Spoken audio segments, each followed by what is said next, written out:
재미유의 홍난지입니다. 안녕하세요, 양세준 전문가님. 네, 양세준입니다. 오늘은 어떤 전문가로 제가 모셨을까요? 글쎄요. 일단 부르면 오니까요. 네, 그쵸. 네, 맞아요. 무슨 네. 이유인지는 잘 네, 모르겠습니다만. 오늘은 원래 저와 양세준 작가님과 그리고 양혜석 작가님과 함께 네. 2022년 각자의 어워드를 녹화하기로 했었는데 네. 양혜석 작가님 개인 사정으로 인해서 저희 네. 둘이 각자의 어워드를 하는 날이 되었습니다. 네. 네. 이거 어워드 얘기부터 좀 하자면 네. 웹툰 스쿨 팟캐스트부터 들어오시던 분들은 좀 들어본 적이 있으실 수도 있는데 그쵸. 저희가 작년에도 했었고 아마 그 전에 해도 했었나? 정확하게 했었어요. 네. 그쵸. 네. 근데 두 이게 번 했어요. 원래는 제가 2015년 정도부터 매년 해오던 건데 오. 아무도 관심 없지만 양세준 어워즈라는 것을 저와 제 주변에 있는 몇몇 사람들만 알고 있었던 거였거든요. 네. 이거를 그러니까 올해 봤던 만화 혹은 올해 봤던 웹툰, 올해 봤던 드라마, 영화 등등 그 해에 나온 게 아니라 그 해에 제가 본 거 기준으로 네, 네, 네. 그래서 정리해 놓는 거였는데 이게 뭐 누구한테 상을 주는 것도 아니고 근데 하는 이유가 사실 제 취향 분석하려고 했던 거였었거든요. 그래서 나중에 보면 아 내가 한 2017년쯤에는 이런 작품들을 좋아했었구나. 아 내가 한 2018년쯤에는 히어로물에 빠져 있었네. 영화도 마블 걸 좋아했고 만화도 히어로물을 좋아했구나. 이런 거를 분석할 수 있는 게 되게 작가로서 좋더라고요. 그래서 제 취향 분석하려고 했었던 건데 네. 요걸 이제 웹툰 스쿨에서 뭐 연말 루틴 이런 거 얘기하다가 제가 말씀을 드렸더니 재밌겠다 하셔가지고 이제 우리도 한번 매년 해볼까 했었는데 그쵸, 이게 그쵸. 지금 어쩌다 보니 재미의 이유까지 이어져서 네. 한 3년째 네. 같이 하고 있게 됐네요. 네. 그래서 저희가 굉장히 좋은 어떤 콘텐츠 아이템으로서 매년 활용을 하고 있어요. 연말에 이제 이거 할 때 되었다. 네, 그렇죠. 네. 방학 전에는 또 방학을 어떻게 알차게 보낼까가 하나의 음. 콘텐츠가 된다면 연말에는 항상 각자의 어워드를 이렇게 덕분에 저도 한번 정리를 해보면서 올해 내가 가장 관심 했던 장르 작품 이런 것들은 뭔지에 대해서 저도 알게 되어서 좋은데 어쩔 수 없이 최근에 봤던 것들이 네. 사실 올해 뭐 1월에 봐서 감동받았던 것보다는 더 많이 기억이 나더라고요. 그게 실제로 연말 시상식에서도 네. 이경규 씨가 이제 콘텐츠 업계의 어떻게 보면 대부 아니겠습니까? 네, 그쵸. 그분이 했던 되게 명언이 있잖아요. 1, 2월에 하는 거 아무 소용 없다. 9월 이후에 해야 된다. 맞아, 맞아요.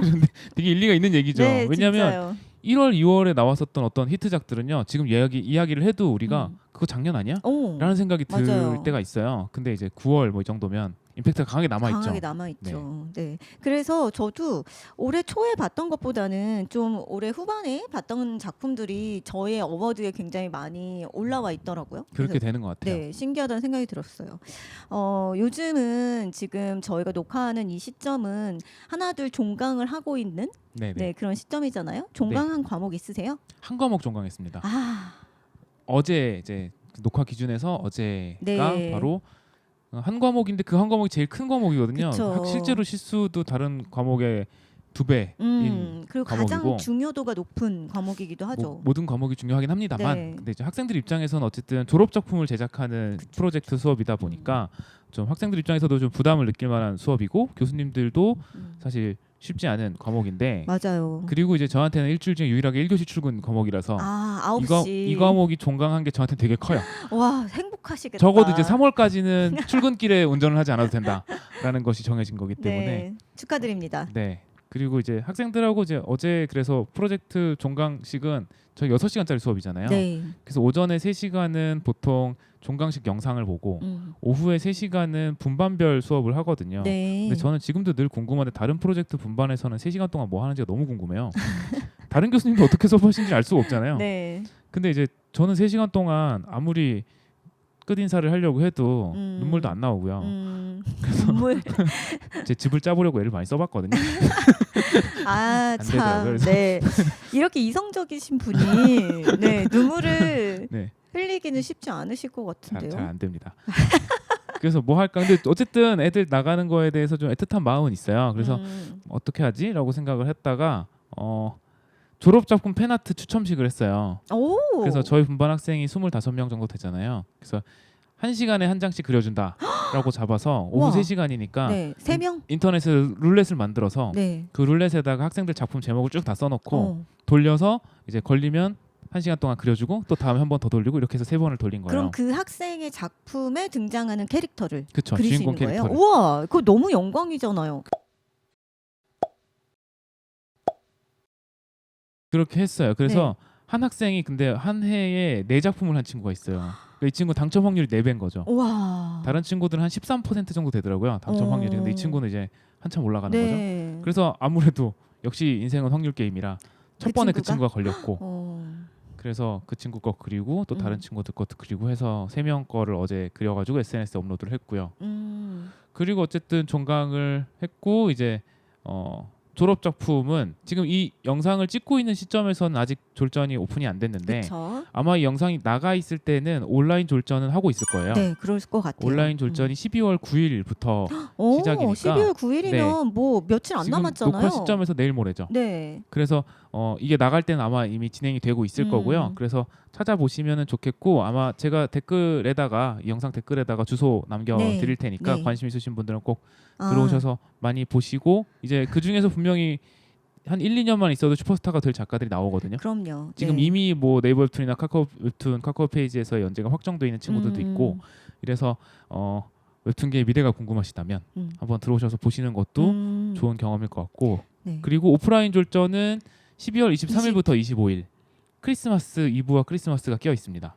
네. 그래서 인사동 아라아트센터에서 진행이 되니까 23일부터 하는군요. 네, 23일 금요일, 24일, 25일 해서 일요일까지 네. 진행이 되니까 크리스마스에 바쁘시겠지만 한번 나오셔서 작품들 한번 보시고 졸업하는 학생들을 축하해주는 자리에 한번 와보시는 것도 또 뭐 웹툰 작가 지망하고 계시는 분들이나 웹툰계에 관심 있으신 분들이나 혹은 뭐 청강대에 관심 있으신 분들이나 다들 재밌는 경험이 될 것 같아요. 특히 올해는 워낙에 역대급 규모라서 그쵸. 몇 명이죠? 졸업하는 학생만 200명이 넘고요. 그리고 심화 과정도 이번에 같이 하고 웹소설도 네. 같이 해서 최소 250명 이상의 학생들이 같이 거의 졸전을 300명이 네, 네. 되는 규모죠. 네. 네. 사실 단일 전공이 이 정도 규모인 경우는 거의 없잖아요. 그러니까요. 네. 그리고 보통 만화 전공하는 학교들도 보통 만화랑 애니메이션 이런 식으로 묶여 있는 경우들이 많은데 묶여서도 100명 이상이 되기가 쉽지 않거든요. 근데 여기는 만화만 해서 200~300명이 한꺼번에 졸전을 하는 거니까 굉장히 많은 작품들을 보실 수 있으실 거예요. 네. 그래서 온라인 졸전, 오프라인 졸전 다들 많이 관심 가져주시면 네. 좋겠습니다. 네, 이렇게 알찬 근황을 갖고 계신 양세준 작가님 정말 바쁘게 지내고 계셨고 이제 조금 한숨 돌릴 수 있는 타이밍이 되셨네요.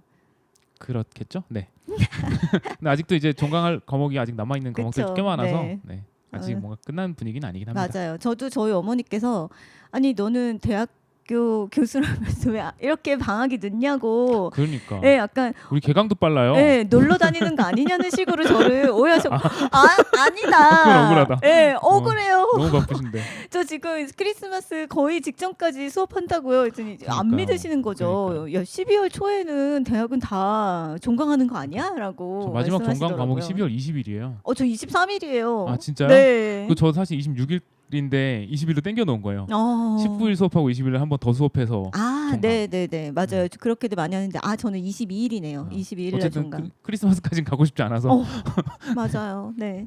어떻게든 빨리 하고 싶은 그런 마음은 학생들뿐만이 아니라 교수님들도 마찬가지다라는 얘기 굴뚝 같다. 저희가 누누이 드리고 있죠. 네, 저의 근황은 오늘 제가 반가운 손님을 맞이했는데요. 심화과정까지 졸업했던 2017학번 창업생이 찾아왔어요. 이번에 올해 심화과정을 졸업을 했던 친구인데 이 친구가 1학년 때 아마 저의 창길 수업을 들었던 것 같아요. 담당 교수님이셨던 네, 거죠. 그래서 이 친구의 작품을 제가 신기하게도 이렇게 기억나는 친구들이 있어요. 그렇지 않아요? 다 기억나죠? 네. 네. 안 나는 학생도 있으세요? 아니요. 다 기억나죠. 다 기억나죠. 그러니까 이름은 사실 이름하고 얼굴이 매칭이 잘 안 되는 경우가 많은데 더군다나 코로나 때문에 네. 온라인 강의를 해야 했던 한두 해가 또 껴 있어요. 그때는 17학번이면은 아마 계속 친구들 이렇게 대면을 섞여 있을 했으니까. 거예요. 예. 그리고 이제 요즘 또 마스크 쓰고 다니면서 얼굴 외우기가 힘들어져가지고 맞아요. 이름이랑 얼굴 보고 매칭이 안 되다가 작품 얘기를 보면. 들으면 그 친구구나 이렇게 되는 경우가 많죠. 네, 작품은 다들 기억하고 있어요. 네, 그러니까 저는 근데 이 친구 때 얘 친구들을 계속 대면해서 면담하고 수업하고 했으니까 다 기억을 하거든요. 근데 오늘 책을 만들어서 이렇게 주겠다고 찾아왔어요. 제가 그러니까 3학년 수업을 안 하고 심화 수업도 안 하니까 이 친구랑 공백이 한 2년 정도 있었던 거죠. 그러네요. 네, 근데 심화 과정 졸업 전시회 때 가서 이 친구의 이름이 걸린 작품들을 보면서 너무 반가운 거예요. 몇 년 성장한 게 전에 보이니까 네, 또. 몇 네. 년 전에 이런 작품 만들고 싶다라고 얘기를 했었고 1학년 때 작품을 봤던 기억도 나고 이 친구의 그런 말투나 어떤 그 면담 시의 내용 이런 게 막 떠오르니까 너무 반가워서 어떻게 보면 1학년 때 이제 진짜 다듬어지지 않은 원석일 때 보고 네. 어느 정도 세공된 모습을 나중에 네, 네. 확인하신 거잖아요. 네. 근데 이 친구가 가는 길이 일반적으로 생각했을 때 되게 지금 포장도로는 아니죠. 그쵸. 굉장히 포장이 잘 되어 있고 질주할 수 있는 그래서 많은 독자층이 확보된 길이 아니라서 응원을 해주고 싶은 마음이 되게 커졌어요 그날. 네네. 그래서 되게 막 열심히 막 글을 써줬죠 방명록에다가. 네. 작품이 너무 좋고 그리고 앞으로도 이런 작품 너무 보고 싶고 힘들겠지만 앞으로 계속 작품을 만들어줬으면 좋겠다. 진짜 솔직한 심정인데 네. 그렇게 말하는 게 이 친구한테 부담이 되지는 않을까라는 생각이 들기도 했어요. 엄청 큰 힘이 됐겠죠. 네. 분명히 그랬을 거라고 생각이 네. 들어요. 근데 그렇게 하나씩 작품 방명록을 막 쓰면서 다니는데 갑자기 이 친구가 교수님 하면서 저를 부르는 거예요. 그날 딱 네, 마주쳤어요. 네. 그래서 교수님 저 방명록 봤는데 너무 감사드려요. 방명록에 대한 후기를 바로 그 자리에서 네, 그 자리에서 그래서 머쓱. 와 반갑다.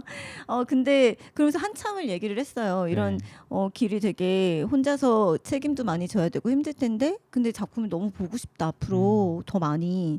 그런데 정말 그 말에 힘을 많이 받았다고 얘기를 하면서 되게 또 부지런히 움직였더라고요. 그래서 독립 출판 지원 사업에 지원을 해서 이 책을 만들 수 있게 되었어요. 네. 네, 그래서 저한테 최근에 책이 나올 예정인데 추천사를 써달라고 했는데 제가 마감을 어겨서 정말 새까맣게 완전히 잊어버리고 있다가 교수들이 이렇답니다. 네.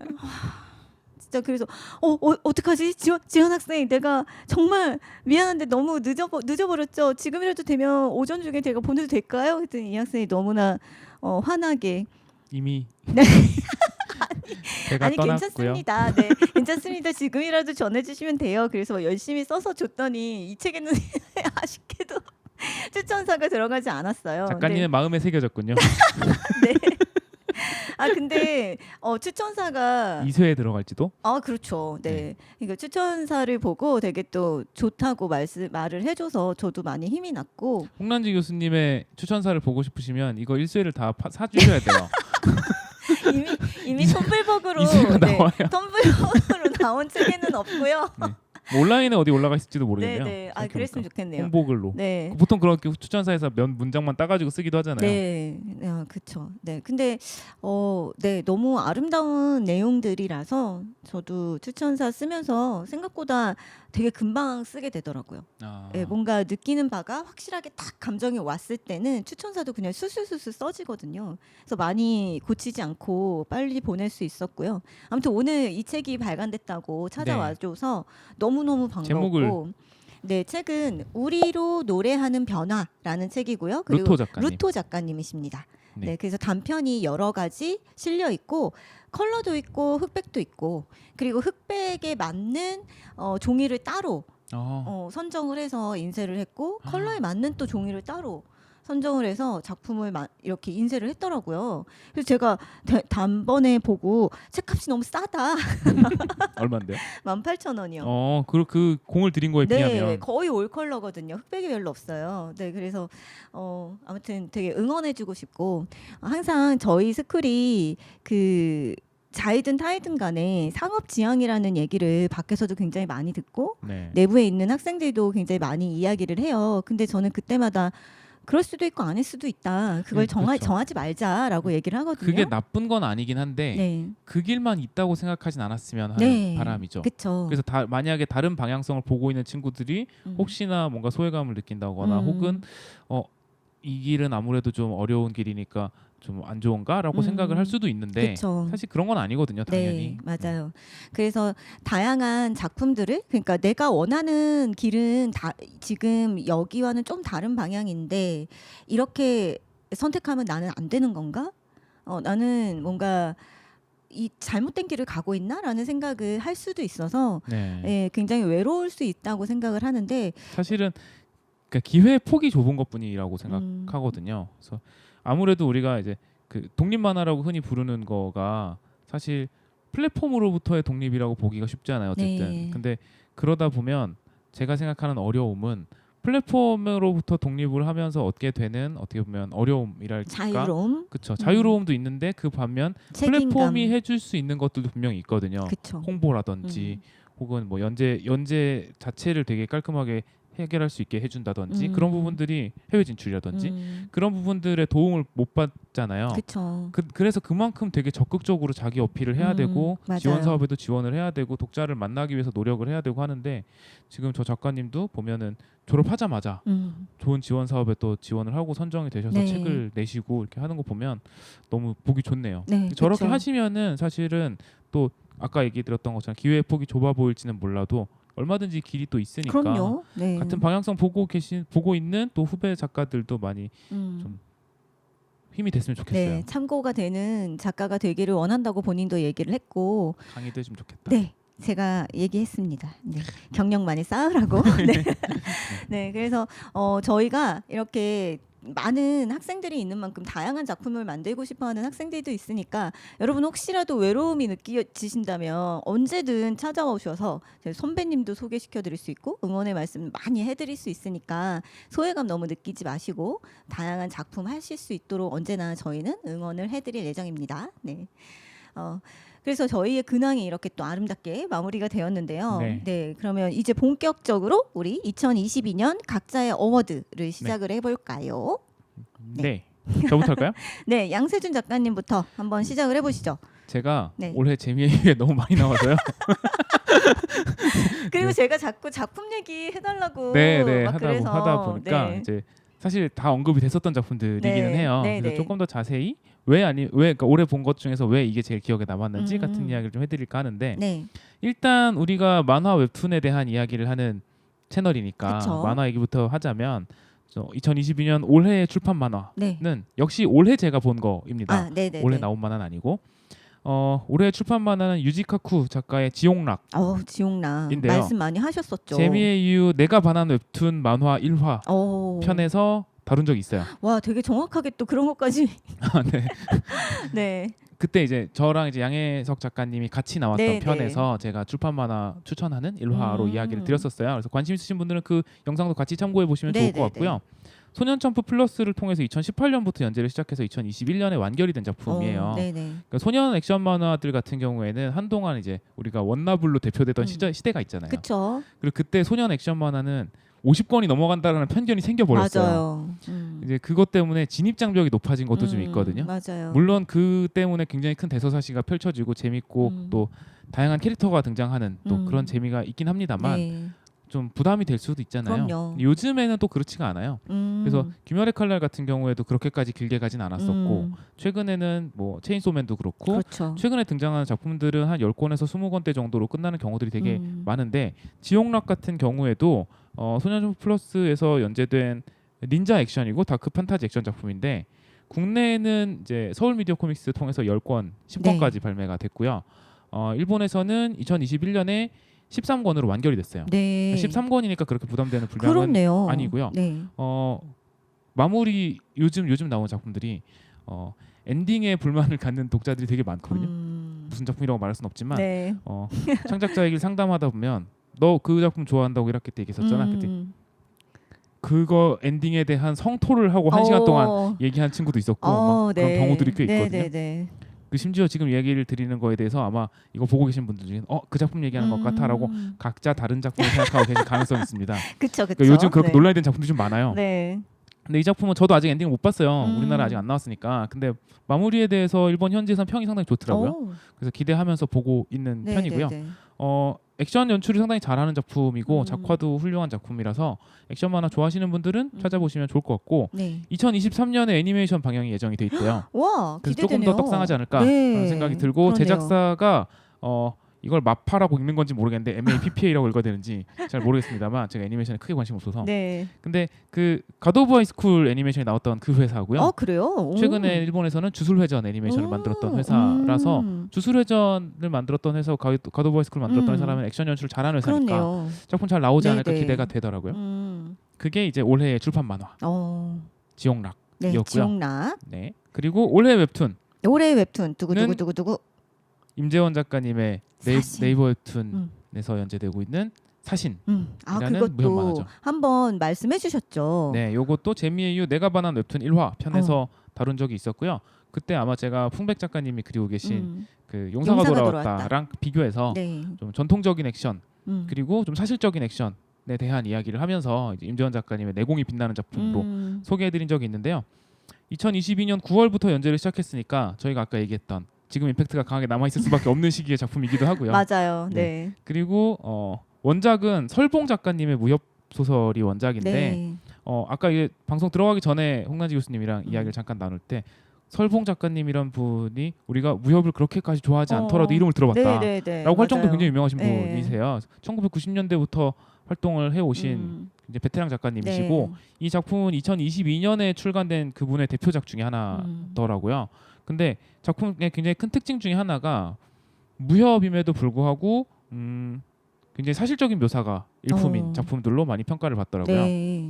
이제 제가 얼마 전에 그 만화 연출 편에서 네. 댓글에 이제 무협 맞아요. 액션. 웹툰의 그 특징 연출적인 특징이 네네. 따로 있느냐라는 질문을 누가 달아주셔서 네. 제가 댓글을 단 적이 있는데 제가 뭐라고 달았었냐면 무협이라고 하는 장르가 시대극 판타지 액션이거든요. 근데 어디다가 방점을 찍느냐가 작가마다 달라요. 그래서 시대극 액션으로 찍을 수도 있고 판타지 액션에다가도 찍을 수도 네네. 있다고 생각을 해요. 근데 시대극 액션으로 그 방점을 찍으면 조금 더 사실적으로 갈 수밖에 없어요. 왜냐하면 그냥 아예 판타지가 아니라 네. 시대극이라고 하는 어떤 특정한 시대의 특정한 국가를 배경으로 하고 있기 때문에 조금 더 사실적으로 연출을 하는 경향이 생기고 그런가 하면 판타지 액션에 조금 더 방점을 찍으면 아무래도 비현실적이지만 화려한 네. 액션에 더 액션 이펙트에 더 강도가 높게 들어가는 연출을 활용하는 경우가 많은데 임재원 작가님은 다들 아시다시피 짱이라는 그렇죠.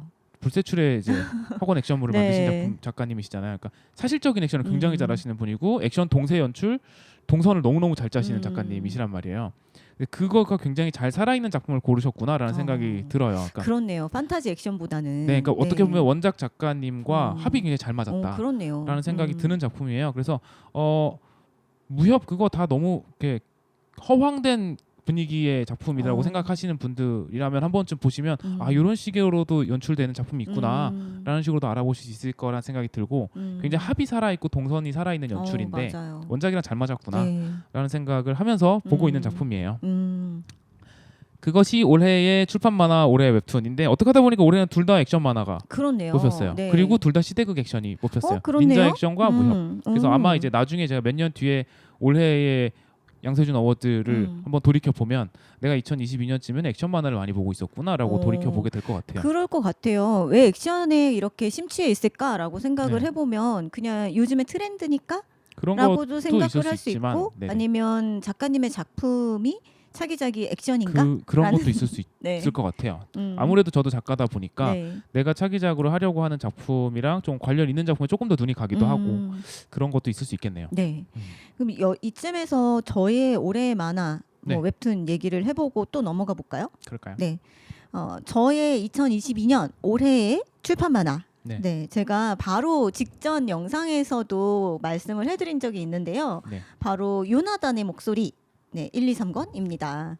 네, 제가 양세준 작가님께 선물을 하려고 방금 선물을 받았습니다. 네. 박스 보내 감사합니다. 이렇게 가지고 왔는데요. 저도 이 작품을 굉장히 최근에 봤어요. 네. 그러니까 그 전에 봤던 많은 출판 만화들에 비해서 좀 이미지가 강하게 남아 강하게 아직까지 그 감동이 사라지지 않는 상태라서 요 만화를 요나단의 목소리를 가지고 왔을 가능성이 있습니다.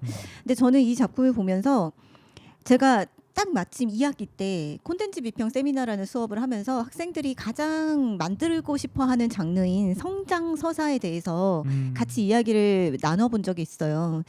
성장이란 뭘까에 대해서 얘기를 한참 하다가 우리가 제가 수업에서 성장은 변화를 다루는데 그 변화가 어떤 과정에 좀 더 충실한 그런 이야기들이 성장 서사라고 생각한다. 통과 의례. 네. 네네. 근데 그 통과 의례에서 변화하기 직전과 변화한 상태에 대해서 집중하기보다는 성장이라는 것 자체에 초점을 맞춰서 변하는 과정, 과정에 굉장히 많은 시간을 할애하고 이야기를 많이 하게 되는 것, 사건을 많이 만드는 것, 네. 그리고 성장은 변화라고 했을 때 그럼 얘가 추락하거나 아니면 잘못된 선택을 하는 것도 변화니까 그럼 그것도 성장일까요? 라고 하는 질문이 굉장히 많이 들어왔었는데 그런 것들에 대해서는 옛날 우리가 굉장히 성숙하게 변모하는 그런 어떤 영웅들의 이야기나 그런 주인공들의 이야기들을 우리가 신화 속에서도 살펴봤을 때 추락은 하되 자신의 어떤 인간의 본질이나 인간의 어떤 품격이나 이런 것들은 절대로 잃지 않는 그런 변화를 가진 주인공들이 굉장히 많고 우리는 그런 주인공들의 변화에 되게 감동을 많이 하지 않냐. 그렇기 때문에 그런 변화도 어떤 트렌드랜다. 그런 어떤 패턴이 있을 거다. 어떤 네. 스타일이 있을 거다라는 얘기들을 꽤 오랫동안 나눠본 기억이 있어요. 근데 그 수업을 하고 나서 읽어서 그런지 몰라도 요나단의 목소리는 제가 생각하는 그 성장서사에 굉장히 잘 부합하는 네, 그런 내용이었고요. 그러니까 한 소년의 껍질을 그 세계 한 소년의 세계를 둘러싸고 있는 단단한 껍질이 단단하면 단단할수록 그 껍질을 깨기 위해서는 굉장히 큰 타격이 있어야겠죠. 네. 네, 껍질이 만약에 얇았다면 아주 작은 사건으로도 껍질은 깨질 수 있었을 텐데 이 요나단의 목소리의 주인공인 윤선우에게는 이 선우의 세계를 감싸고 있는 껍질이 워낙에 견고하고 단단했기 때문에 굉장히 큰 충격으로 인해서 이 친구가 껍질을 깨고 다른 세상의 것을 관심을 갖게 돼요. 그럼으로써 이 친구가 성장하게 되는 과정에 너무 많은 애를 쓴 작품인데 내용을 읽으면서 저는 진짜 저번에도 한번 말씀드렸지만 어떻게 이렇게 완벽할 수 있을까? 네네. 그냥 딱 그 시점에 사건이 터지고 딱 적절한 시점에 저에게 그 걸맞는 감동을 주고 이게 어떻게 이렇게 과하지도 않고 모자람도 없이 딱 적당하게 나에게 이런 감동을 줄 수 있지? 군더더기 없군요. 네. 그리고 어떻게 이렇게 완벽하게 끝맺음이 날 수 있지? 그러니까 끝 결말도 어떻게 뭔가 우리가 후련할 정도의 그런 결말이라는 게 아니라 그냥 성장 서사에 맞는 대로 나라는 사람이 어떤 사람인지 어느 정도 부분적으로 난 알았어. 나의 과거의 어떤 사건 때문에. 근데 아직까지도 내가 그게 내 전부의 정체성이라고 생각하진 않아. 왜냐면 나는 앞으로 살면서 나의 정체성을 계속해서 확인해가면서 갈 테니까 나는 이 생을 사는 것 자체가 계속 과정이야 라는 것을 보여주는 결말이었다고 생각해요. 네. 그래서 저는 이 작품을 읽으면서 너무 슬프기도 했고 그러니까 선우의 아픔이 너무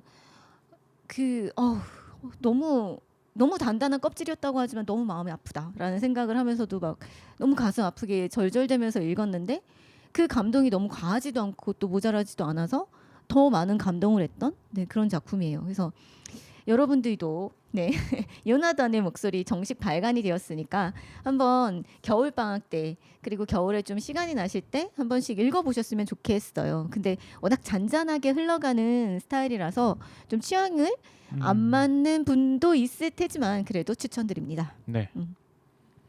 자 그리고 올해의 노블 코믹스와 웹툰을 따로 나눴거든요. 네. 제가 요즘에 그 로판을 많이 보는 편이라 근데 요즘에 봤던 로판들 중에서 제가 좀 아쉬웠던 점들이 있어요. 그러니까 뭐냐면 그 주인공들이 되게 자신의 욕망에 충실한 점은 너무너무 긍정적이고 좋은데 자신의 욕망에만 충실하다 보니까 주변을 바라보는 시선이나 아니면 내가 적이라고 생각하는 내가 정말 좋지 않게 생각하는 그 캐릭터들에 대해서는 되게 가차없이 정말 저렇게까지 해도 돼? 그러면 안 되지 않아? 라는 생각이 들 정도로 되게 잔인하게 구는 부분이 좀 있거든요. 그래서 내 개인의 욕망에는 충실하되 주변의 어떤 모든 세계와 화합하는 건 좀 부족하지 않나? 듣고 보니까 되게 공감이 갔던 게 네. 저는 이제 사실 로판 작품을 되게 많이 보는 편은 아닌데 학생들 작품 지도하다 보면 학생들 중에도 로판을 어. 준비하는 친구들이 꽤 많잖아요. 그쵸. 그러면서 많이 느끼게 된 거였는데 요즘 이제 로판 세계관으로 가면은 그런 경우들이 되게 많더라고요. 자기가 쓴 소설로 들어간다거나 네.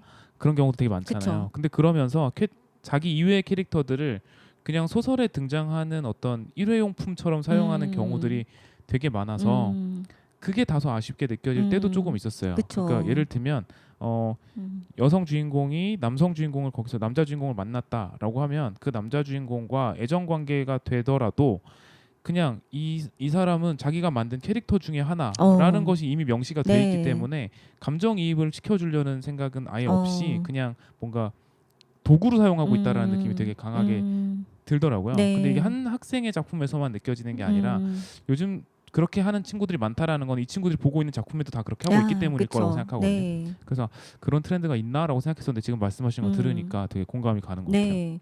그래서 저는 그런 부분에서는 세계에 대한 사랑으로까지 나 자신에 대한 사랑과 나 자신을 알게 되는 그런 마음이 더 성장하고 성숙한 캐릭터로서 받아들이게 되려면 세계에 대한 사랑으로 좀 뻗어나가야 되지 않나라는 나이 든 사람으로서 이런 얘기할 때는 항상 꼰대력이 폭발하는데 네. 그런 생각을 하면서 좀 아쉬움을 갖고 있었는데 아니 근데 이건 또 취향일 수도 있는 거고 그리고 네, 맞아요. 어떻게 보면 전체적으로 그쪽으로 트렌드가 다 흘러가 버리면 음. 이런 부분들도 좀 챙겨주는 작품이 있었으면 좋겠는데 하는 바람이 생기죠. 그쵸. 네. 네. 그랬는데 당신의 이해를 돕기 위하여라는 노블 코믹스와 그리고 마른 가지의 바람처럼이라는 노블 코믹스를 읽으면서 제 원작보다는 저는 웹툰을 많이 보니까 노블 코믹스로 봤는데 와, 이 두 작품에 나오는 캐릭터들은 누구에게나 참고가 될 수 있는 캐릭터겠다라는 생각이 들었어요. 그냥 근데 요즘 네. 노블 코믹스 작품 치고 굉장히 제목이 서정적이네요. 네. 요즘 굉장히 되게 서정적입니다. 되게 직관적이잖아요. 네, 요즘. 네. 굉장히 서정적인 작품. 네, 당신의 이해를 돕기 위하여 그리고 마른 가지의 바람처럼. 그러니까요. 네, 이거 그냥 약간 사극 제목 같은 느낌인데요.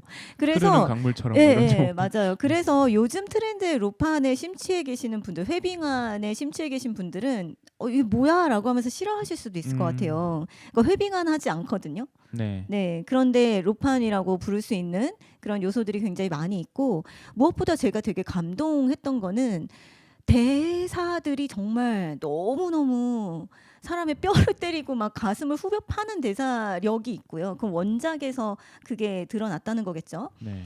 근데 아까도 말씀드렸다시피 캐릭터들이 굉장히 성숙해요. 그러니까 미성숙한 캐릭터였을지라도 서로를 만나서 서로를 이해하는 과정.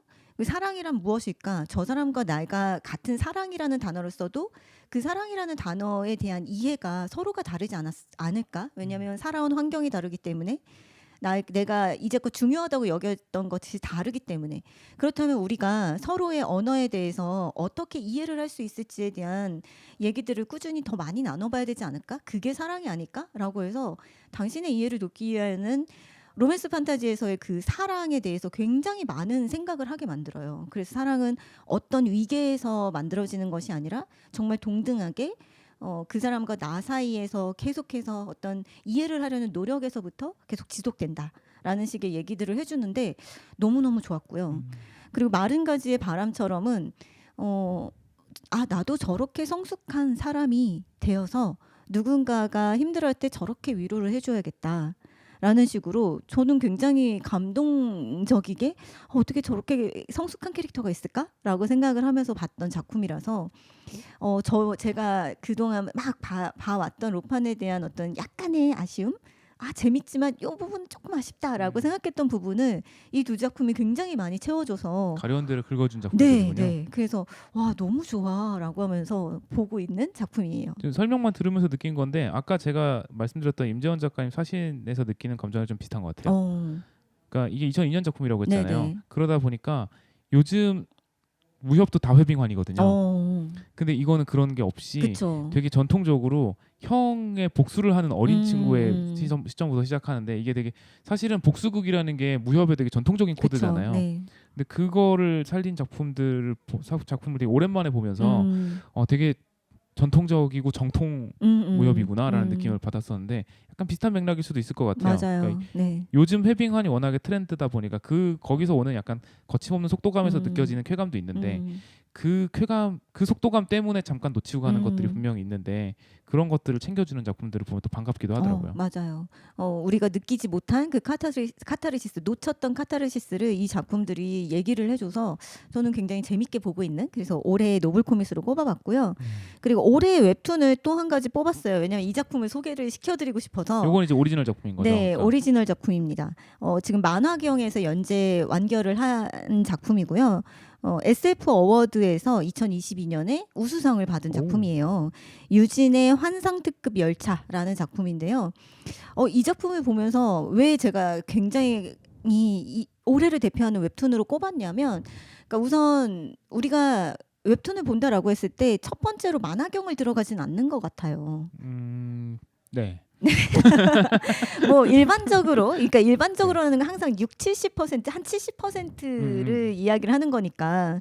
그러니까 나 웹툰 봐야지라고 했을 때 거의 막 첫 번째로 들어가는 그런 플랫폼은 아니라는 생각이 들었는데, 그 만화경에서 발견한 작품이고, 그리고 또 유진의 환상특급 열차는 SF 장르니까 또 요즘에 SF 장르에 대한 관심은 늘어났지만 언제나 이 SF 장르는 항상 주류가 됐던 적은 없었던 것 같아요. 적어도 국내에서는. 네, 확실히 네, 그렇죠. 네. 근데 발견했을 때 느낌은, 그치, 이 작품은 만화경에서 연재될 수밖에 없는 장르일 수도 있겠어. 근데 그런 게 어떤 의미에서는 만화경이라는 플랫폼의 존재 의미일 수도 있는 것 같아요. 맞아요. 네, 얼마나 다행인지. 그러니까요. 네, 그런데 이 작품은 누구나가 다 봤으면 좋겠어. 라는 생각이 들어서, 또 한편으로는 이렇게라도 봐서 많은 사람들한테 알렸으면 좋겠다라는 생각이 굉장히 많이 들었던. 그러니까 왜 이런 생각이 들었냐면, 그러니까 어떤 면에서 놀라웠냐면요. 저는 저의 머릿속에 막 여러 가지 생각이 진짜 많거든요. 네. 그래서 제발 생각하기를 그만하자라고 할 정도로 깊이 파고들고 막 책도 찾아보고 막, 그런데 그거를 다 언어화하지는 못하는 그런 아쉬움들이 늘 있어요. 네, 네. 네, 근데 이분은 자기 머릿속에 있는 것들의 대부분일지는 모르겠지만, 네. 아무튼 그걸 만화로 만드시고 표현을 하셨다는 점에서 되게 놀라웠어요. 이렇게까지 깊게 생각했을 때는, 그러니까 어떤 이만큼 들어가고 이만큼 들어가고 이만큼 들어갔을 때 이걸 끄집어내는데도 이런 식의 어떤 과정이 있지 않았을까? 라는 생각이 저는 들거든요. 그걸 저는 단번에 언어화시키기가 너무 힘든 사람으로서. 네, 네. 근데 이분은 이 깊은 사색을 만화로 그냥 탁 끄집어내서 너무너무 설득력 있게 연출을 해서 보여주시는데, 아니 이렇게 깊은 생각을 한다고? 근데 아니 이렇게 알아듣기 쉽게 연출을 한다고? 그런 게 너무 어렵죠. 네. 그렇죠. 저 진짜 너무 놀래서 계속 감탄하면서 읽었던 거예요. 와, 이분의 생각이 어디까지 가는지 진짜 너무 궁금하다. 네. 그리고 이걸 어떻게 표현하는지 너무 궁금하다. 그래서 저는 너무너무 즐겁게 읽었던 작품이었어요. 그래서 더 많은 분들이 보셨으면 좋겠다.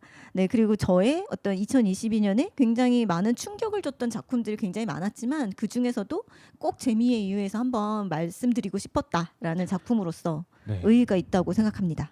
요즘 이제 작품이 워낙에 많잖아요. 네. 한 플랫폼 안에서도 작품이 너무 많아서 신작이 나와도 독자들이 모르고 지나가는 경우들도 많을 만큼 굉장히 작품이 많아졌는데, 이제 점점 이제 큐레이션을 AI가 하겠죠. 나중에는 그렇죠. 뭐 넷플릭스나 유튜브가 지금 그렇게 하는 것처럼. 네. 근데 아직까지는 웹툰에서는 그렇게까지 활발하게 이루어지고 있는 것 같지는 않고 개발 단계인 것 같은데, 큐레이션이 필요하다라는 거는 모두가 공감하고 있는 거잖아요. 맞아요. 근데 AI가 추천해줄 수 있는 큐레이션은 그 작가가 지금까지 봐온 작품이나 독자가 봐온 작품이나 그 독자의 취향에 맞을 것 같은 작품을 미리 추천해주는 방식이라면, 평론가분들이 추천해 주실 수 있는 또 큐레이션은 또 다른 영역일 거라고 생각해요.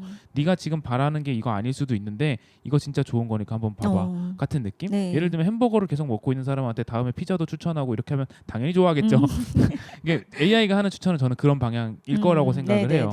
아닐 수도 있겠지만. 근데 햄버거나 피자를 계속 먹고 있는 친구한테 정말 이제 설렁탕 같은 국밥을 그쵸. 주면서 이게 전혀 다른 맛인데 이것도 진짜 괜찮거든을 해줄 수 있는 큐레이션도 또 필요하다고 생각하는데, 그럼요. 그런 의미에서 지금 만화경에서 사람들이 많이 그렇게까지 찾지 않을 수도 있는 플랫폼에서 발견한 되게 반짝반짝하는 작품을 추천해주고 싶은 평론가로서의 마음 비슷한 맥락이지 않을까라는 생각이 들어서 사실 재미가 그래서 필요하지 않나라는 생각이 들고 네, 그래서 많이 소개를 네. 시켜드리고 싶은데 제가 게을러서 아닙니다. 이거 계속 네. 운영해 주시는 것도 너무 좋아요. 네.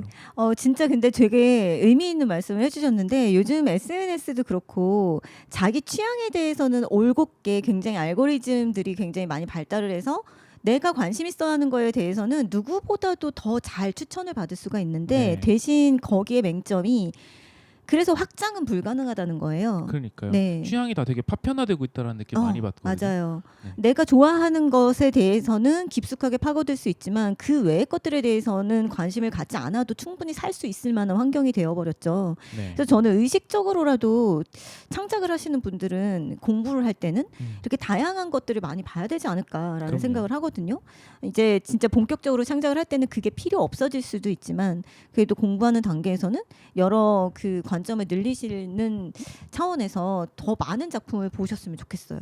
그리고 직접적으로 그러니까 예를 들면 나 지금 음. 액션 만화 할 거니까 액션 만화들을 쭉 보면 직접적으로 당장 쓸 수 있는 것들을 챙겨갈 수 있긴 한데 네. 그런 작품이 아니라 다른 장르에 있는 거를 보면 내가 지금 당장 써먹을 수 있는 건 아니더라도 전체적으로 작가의 폭이 좀 넓어지는 거라고 생각을 하거든요. 네. 그래서 그런 의미에서도 관심 없는 장르라고 하더라도 저 작품이 되게 좋은 평가를 받고 있어라고 하면 한 번쯤 들여다보는 것도 괜찮은 것 같아요. 네. 자, 이렇게 저희의 만화 웹툰 2022년 어워드까지 했고요. 이게 전공 분야라서 말이 좀 길어졌고요. 그쵸, 나머지는 그쵸. 조금 더 쉽게 우리가 이제 진짜 감상자로서 얘기할 수 있는 얘기들일 것 맞아요, 같아요. 맞아요. 네. 많이 좀 편해지네요. 아, 그렇군요. 부담을 갖고 계셨군요. 네.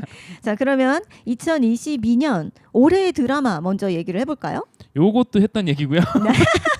요거는 잊어버리셨을 거예요. 이거는- 시간이 많이 지나서. 그럴 수도 있죠. 네. 이건 왜 얘기했었냐면은 네.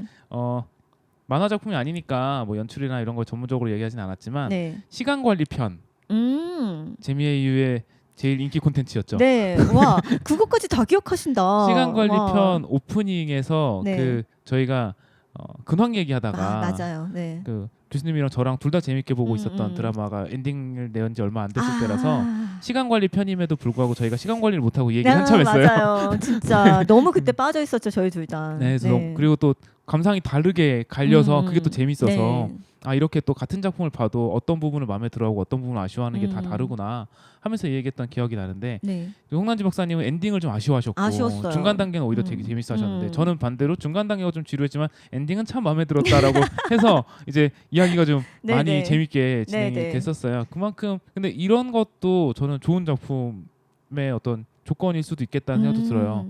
같이 본 사람들이 좀 다양한 의견을 나눌 수 있는 장이 돼주는 것도 그렇죠. 되게 네. 의미 있다고 생각이 들거든요. 네. 그래서 작품 제목은 25, 21라는 네, 그쵸. 한국 드라마였었고 네. 김태리 너무 씨, 재밌었어요. 김태리 남주혁 씨 주연의 네. 씨. 남주혁 씨가 네. 주연이었는지 잘 모르겠어요. 사실은 그 고우림 역할 맡은 그 배우가 주연이지 않았나 생각도 들긴 아, 하는데 진짜. 네. 3명이 주인공이었던 것 맞아요, 같네요. 맞아요. 네. 그래서 그 펜싱을 소재로 한 네. 그리고 90년대에서 2000년대를 또 배경으로 한 재밌는 작품이었는데 우리나라에서 스포츠 드라마가 성공한 사례가 적어요. 네. 찍기 어렵기도 하고 그쵸. 그래서 사실 제작 자체도 적기도 하고 그리고 여성 주연의 스포츠 드라마는 더 적죠. 더 적죠. 근데 너무 잘 만들었어요. 진짜. 그리고 거기다가 약간 그 시대극이라면 시대극이죠. 한 20년은 더 된 이야기니까 네. 그거를 끼얹어서 그게 소스가 돼서 굉장히 재밌게 볼 수 있는 작품이었고 궁금했어요. 어떤 의미였을 궁금했냐면 저도 어쨌든 90년대 후반에서 2000년대 초중반에 그 김태희 씨가 맡았던 배우랑 비슷한 나이거든요. 따지고 보면 그쵸. 그때의 중고등학교를 다녔던 입장이니까 저한테는 되게 공감대가 가는 배경 설정이었거든요. 그래서 요즘 친구들 대학에서 지금 다니고 있는 어떻게 보면 그 시대 이후에 태어난 친구들이잖아요. 네. 2000년대에 태어난 친구들이니까 네. 이 친구들도 그런 작품들 보는 게 재미있을까라는 생각이 들어서 한번 물어봤는데 재밌대요. 응답하라 1988을 재밌게 봤던 세대들도 비슷한 맥락일 거라고 생각을 하는데 그 시대에 대해서 온전히 알지 못하더라도 극 자체가 재밌으면 또 재밌게 볼 수 있잖아요. 네, 네, 그럼요. 그래서 또 다른 재미를 느꼈다고 하더라고요. 그래서 그것도 굉장히 재밌는 요소였었고 재밌게 봤었던 드라마였었고 또 한국 드라마 중에서 이렇게 또 재밌게 본 게 오랜만이었던 것 같아요. 한동안 막 넷플릭스에서 해외 드라마들을 워낙 요즘 쉽게 볼 수 있다 보니까 그쵸. 해외 시리즈들을 좀 위주로 보다가 한국 드라마 상당히 평가가 좋길래 궁금해서 그리고 또 스포츠물 좋아하니까 네. 봤었는데 너무 빠져들어서 봤었던 작품이었어요. 맞아요. 저도 올해 초에 25, 21 보면서 와 이렇게 닮고 싶은 캐릭터를 만들 수 있나? 저는 역시나 그 캐릭터들이 또 너무 성숙하고 멋있어서 네. 네 굉장히 또 감동을 많이 받았던 기억이 나네요. 네. 김태리 씨의 차기작인 정년이도 기대하겠습니다. 아 진짜 너무 찰떡 캐스팅 다들 그러니까요. 네 팬들이 엄청나게 와 김태리 씨가 해줬으면 좋겠어라고 했는데 김태리 씨가 딱 낙점이 되니까 다들 너무나 기대감이 높아지고 있습니다. 그러니까요. 네. 정년이의 스토리 작가이신 서일의 서일의 작가님은 작가님. 또 청강대에서 만화 스토리텔링 강의를 해주고 계시죠. 네. 그런데 본명으로 강의를 하시니까 학생들이 모르는 경우들이 네? 하면서 놀라는 정년이 경우도. 팬인 친구가 다른 수업을 듣고 있다가 그분이 그분이라고요. 그랬던 사례가 있었죠. 네, 가로치고 서일이라고 써드려야 될 것 같아요. 맞아요, 맞아요. 네. 그 홍성호 작가님도 그런 경우가 있었어요. 아 네, 진짜. 성코란 이름으로 하니까 네. 학생이 맞아요. 다른 수업에서 홍성호 작가님의 작품을 열어놓고 참고하면서 작업을 하고 있어서 다른 교수님께서 이거 홍성호 작가님 작품이잖아라고 했더니 그 친구가 네? 홍성호 교수님이요? 그랬더니 성코 작가님이 홍성호 교수님이야. 근데 이 친구 그 교수님 어떤 수업하세요? 이 수업. 다른 교수님 수업을 신청한 거죠. 웬일이야. 몰랐으니까. 네. 저나 이제 지금 학교 안 계시죠 이종훈 네. 작가님이나 본명으로 활동하고 계시는 작가님들은 이제 학생들이 다 안단 말이에요. 그쵸. 검색하면 바로 나오니까 네. 또. 근데 또 서일의 작가님 같은 경우 본명이 전혀 다르기 때문에 완전 다르죠. 또 양혜림 교수님도 양혜석 작가님으로 맞아요. 또 쓰시니까 또 모르는 경우도 왕왕 있고요. 종종 네. 있죠. 너무 재밌는 그런 경우들이 네, 있습니다. 안타까운 사례고요. 네, 에타라도 좀 잘 봤으면 네. 정보력이 이래서 중요합니다. 네. 자, 그리고- 저의 네네. 올해 드라마는 그 디즈니 플러스에서 만들어서 저는 올해 봤어요. 올해 네네. 초에 네, 완다비전이었습니다. 네. 저는 완다비전을 보면서도 이게 되게 잘 만들었다는 얘기들을 굉장히 많이 했잖아요. 네, 그게 이제 디즈니 플러스에서 MCU가 이어진다라는 이야기가 네. 나왔을 때 이렇게 몇몇 작품들이 계속 언급이 됐었는데 그 중에서 이 작품에 대한 평가가 제일 좋았던 것 같아요. 네, 진짜 좋아서 저도 계속 벼르다가 시작을 했는데 정말 그날 밤까지 그냥 쭉 이어서 몇 네. 화 정도 돼요? 9화이고요. 얼마 안 되는군요. 네, 근데 9화만 좀 길어요, 영화처럼. 근데 음. 나머지 편수는 되게 짧게 끝납니다. 근데 이 작품은 내용뿐만이 아니라 그 형식 자체만으로도 굉장히 정말 이 작품도 아니 어떻게 이런 생각을 이것도 약간 시대극이지 않나요? 네, 그렇죠. 그 시트콤, 그러니까 50년대, 60년대의 미국 배경의 어떤 시트콤을 앞에 형식을 빌어와서 이 완다와 비전이 만나게 돼서 뭐 결혼을 해서 아이를 낳고 이런 것들을 되게 재치 있게 꾸며내는데 그렇습니다. 네, 안 보신 분들이 있을 것 같아서 영화 MCU를 재밌게 보신 네. 분들이라면 더 재밌게 볼 수도 있을 것 같고 그리고 거기서는 보면 이제 스칼렛 위치가 MCU에서는 만화 버전에서 조금 더 영화화하는 과정에서 좀 더 뭐랄까 사실적으로 디자인을 많이 바꿨잖아요. 그쵸. 근데 완다비전의 이미지는 만화 원작의 비슷해요. 이미지랑 굉장히 흡사하더라고요. 네네. 네. 그리고 이 스칼렛 완다비전이 나오면서 그 당시에 그 뭐였죠? 닥터 스트레인지. 네네. 네, 닥터 스트레인지가 2가 새로 그 영화가 개봉이 되면서 이 완다비전을 한번 보시고 닥터 스트레인지 2를 보셨으면 훨씬 더 이해가 쉬웠을 만한 내용이더라고요. 저는 반대로 닥터 스트레인지 2를 먼저 보고 완다비전을 그 나중에 봤는데 왜 스칼렛 위치가 그 닥터 스트레인지를 괴롭히는 빌런이 됐는지에 대한 굉장히 많은 그 프리퀄이 이 완다비전을 통해서 확인하실 수가 있고 흑화의 서사가 있군요. 네, 그러니까. 흑화의 서사. 근데 그게 너무너무 그러니까 어떻게 보면 빌런의 서사라고도 볼 수 있는데 원래 빌런은 아니었던 거잖아요. 네네네. 스칼렛 위치가. 그러니까 왜 이런 선택을 할 수밖에 없었는지, 왜 이렇게 많은 사람들에 대한 미움을 뿜뿜 내뿜을 수밖에 없었는지에 대해서 이 드라마가 너무너무 잘 설명을 해줘서 이게 되게 위험한 소재이기도 하잖아요. 그쵸. 빌런의 서사를 다룬다는 네. 게 사실 대표적인 작품 중에 조커가 있는데 조커도 되게 여러 가지 논란이 있었잖아요. 맞아요. 범죄를 미화하는 것이 아니냐, 막 네네. 빌런을 이렇게 서사를 챙겨줄 필요가 있냐, 막 이런 얘기도 있는데 완다비전은 또 그런 얘기 없었던 것 같아요. 없어요. 그렇죠. 네. 왜냐하면 닥터 스트레인지 2에서도 조커 같은 잘못을 저지르진 않은 것 같은데 조커는 저는 약간 고담시 전체를 뭐 어떻게 조커는 조커 자체가 테러니까. 네. 테러범이 아니라 그냥 테러예요. 예, 예. 근데 스칼렛 위치는 처음에 MCU에 등장했을 때도 나쁜 인물은 아니었잖아요. 불쌍한 인물이었죠, 네, 오히려. 네, 네. 네. 오히려 연민의 대상이 됐는데 그것을 쭉 이끌어오면서 또 완다비전에서 그 연민이 더 폭발하게 좀 만드는 측면도 있는 것 같아요. 그래서 닥터 스트레인지 2에서도 아휴 그래도 그러면 안 되잖아. 맞아요, 맞아요. 예, 좀 이런 느낌. 측면이었죠. 그러니까 쟤 너무 나빠 이게 아니라 아휴 사정은 알겠지만 좀 이런 거죠. 네, 그래서 아직 안 보신 분들 그리고 디즈니 플러스를 아직 가입을 안 하신 분들은 이것만을 위해서라도 저는 디즈니 플러스 가입하실 이유가 네. 된다라는 생각이 들어서 네 저는 올해의 드라마로 완다비전 네 추천드립니다. 네. 여기서 이어서 이야기 드릴 수 있을 것 같아요. 네, 디즈니 플러스 얘기가 나와서 네. 저 이제 올해 다시 본 시리즈. 다시 본 골랐거든요. 시리즈도 있군요. 네, 이게 왜냐 한 편이 아니라서 그냥 어. 시리즈로 묶었는데 네, 디즈니 플러스 가입을 하고 나서 사실 디즈니 플러스를 가입한 이유 중에 하나였어요. 제가 이제 아들이랑 네, 저희 아들이 이제 올해 6살인데 네. 그 전에 제가 이제 지브리 시리즈를 같이 보고 있다라는 이야기를 한 적이 있어요. 포뇨를 너무 좋아해서 그쵸. 포뇨 보고 또 토토로 보고 이렇게 같이 음. 봤는데 지브리 영화들은 굉장히 폭이 넓어서 어떤 작품은 아이들이랑 같이 보기 좀 맞아요, 어려운 맞아요. 작품도 있고 네. 그런가 하면 이 작품은 정말 어린이가 좋아할 만한 작품이다 하는 작품도 있고 그래요. 그쵸, 근데 그쵸.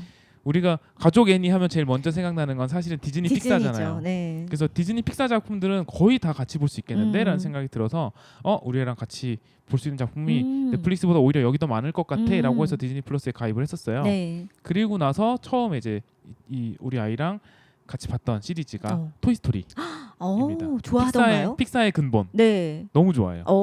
다행이네요. 너무 좋아해서 음. 디즈니 플러스 가입하고 나서 바로 봤던 거였는데 토이스토리 1을 봤는데 너무 좋아해서 2도 같이 보고 3를 볼 때 저는 조금 걱정이 됐었어요. 왜냐하면 3가 슬프잖아요. 네. 그래서 이 친구가 슬픈 장면을 잘 못 봐서 옛날에 그 굿다이노라는 작품을 같이 보려고 시도했다가 실패한 적이 있거든요. 네, 공룡에 시작하자마자 빠져서 아빠가 죽어서 네, 그렇죠. 네, 울었겠네요. 얘가 오열을 해가지고 그래가지고 같이 못 보고 껐었는데 네. 그러고 나니까 뭔가 캐릭터에서 슬픈 서사가 나오는 거를 견딜 수 있을까 싶어서 3가 조금 애틋하잖아요. 그쵸. 엔딩이. 그래서 괜찮을까 했는데 전혀 그렇지 않더라고요. 별로 안 슬퍼하더라고요. 그래요?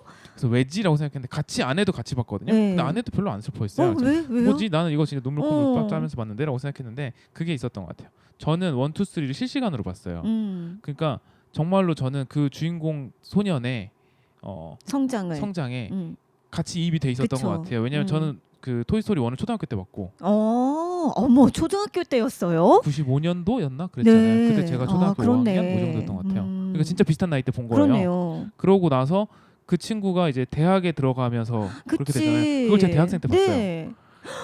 그러니까 정말로 딱 그 타겟층에 정확하게 맞는 세대였고 그렇네요. 그 친구가 그 인형들과 장난감들과 이별하게 되기까지 그 10년이 저한테도 따로 있었던 거니까 그쵸. 그게 너무 그 10년 나도 저 친구들을 10년 전에 만났었으니까 그 이별이 굉장히 슬펐는데 이 친구는 어제 본 거예요. 그렇네요. 그러니까 서사가 안 쌓여 있었던 거죠. 그러니까 작품은 굉장히 재밌게 봤지만 저만큼 슬퍼하진 않았더라고요. 그리고 이 친구한테는 저한테는 이게 토이스토리 시리즈의 끝이다라는 아련함이 있었는데 이 친구는 4가 있다는 걸 알고 있었거든요. 4가 이미 나와 있었잖아요. 그리고 그쵸. 사실은 3랑 4 사이에도 9년이 있어요. 맞아요. 근데 이제 이 친구는 그 1, 2, 3, 4를 저희 애는 한 일주일 안에 다 봤으니까 그래서 4까지 쭉 이어서 보고 너무 좋아해서 토이스토리 장난감도 사고 와 성공하셨네요. 되게 좋아해요. 그래서 네. 토이스토리 보고 나서 그 다음에 이제 뭐 라이언킹이라든지 여러 가지 봤는데 그래도 역시나 근본은 토이스토리를. 근본이었다. 네. 그리고 디즈니 픽사 영화 중에서 4까지 나온 작품이 거의 없어요. 맞아요. 그래서 네. 아무래도 이게 첫 작품이니까 그래서 좀 상징적인 작품이기도 하고 그래서 4까지 다 보고 나서 너무너무 좋아해서 올해 저한테도 다시 본 시리즈 제일 좋았던 작품들이에요.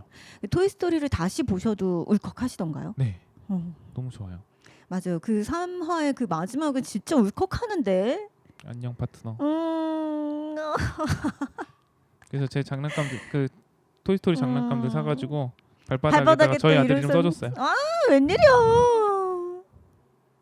그 아이는 토이스토리를 그걸 보면 알까? 토이스토리를 보면 뭐가 문제가 생긴지 아세요? 뭐요? 애가 장난감을 못 버려요. 그렇네요. 네. 아, 네, 그렇네요. 저희 아이는 토이스토리를 별로 안 좋아하더라고요. 아, 그래요? 예, 그거보다 라따뚜이. 예, 아. 요즘에는 빠져서 계속 라따뚜이만 보고 있는데 이게 귀엽다. 예, 인사이드 아웃에 한때 빠져서 그것만 보다가 빅히어로에 빠졌다가 아, 비키오로 좋아한다고 했던. 네, 이제는 라따뚜이. 네. 저는 이번에 뭘 소개해 드릴까요? 올해의 영화? 네. 네, 올해의 영화는 저에게는 Everything Everywhere All at Once라는 최근 작품이에요. 작품이네요. 네, 되게 최근 작품이에요. 저 이거 진짜 추천 많이 받았어요. 진짜 이것도 정말 진짜 추천드립니다. 인생 영화 탑 몇에 네. 들어간다라고 하시는 분이 많더라고요. 네, 진짜 인생 꼭 영화예요. 봐야 되겠어요. 왜냐하면 이 영화는 굉장히 자극적인 스펙터클이 난무합니다. 네, 그래서 15세 이상 가해요. 네네. 그래서 제가 처음에 저희 큰아이랑, 그러니까 가족들이 다 같이 보러 갔으면 하는 바람에서 물어봤는데 큰아이는 사춘기라서 집에 혼자 있고 싶다. 그래서 그러면 안 되겠다. 15세 이상이니까 저희 둘째랑 남편은 다른 영화를 예매해주고 나는 혼자 이걸 보겠다. 이미 가족 관람은 물 건너갔네. 네. 근데 남편이 반발하는 거예요.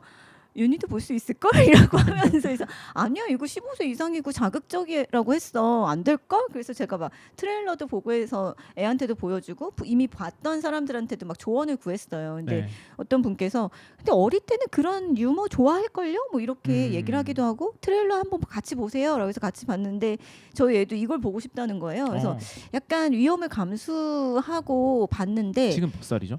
지금 11살? 10살입니다. 네. 그래서 부모랑 같이 가는 네네. 아이들 중에서는 가장 어렸던 것 같은데 그래서 얘가 그러니까 보면서도 계속 얘가 이해를 할 수 있을까? 이걸 어떻게 받아들일까? 라는 식의 약간 걱정을 했어요.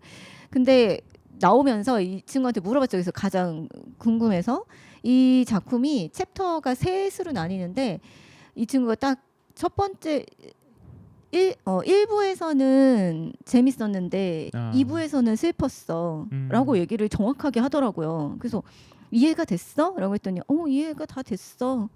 근데 너무 길었어 라는 얘기를 하더라고요. 그래서 내용은 잘 이해를 했구나. 근데 그 자극적인 스펙타클에 대해서는 제가 일부러 더 얘기를 하면 긁어 부스럼이 될까봐 네, 우선은 얘기를 좀 삼가하고 있는데 그러니까 어린이들한테 추천하는 영화는 아니에요. 네, 근데 초등학교 고학년이나 아니면 중학생 이상의 가족들과 같이 보면 되게 좋겠다. 왜냐하면 제가 계속 말씀드리지만 굉장히 속도감이 빠른 시각적 스펙터클 그리고 좀 자극적이라고 느끼실 수도 있어요.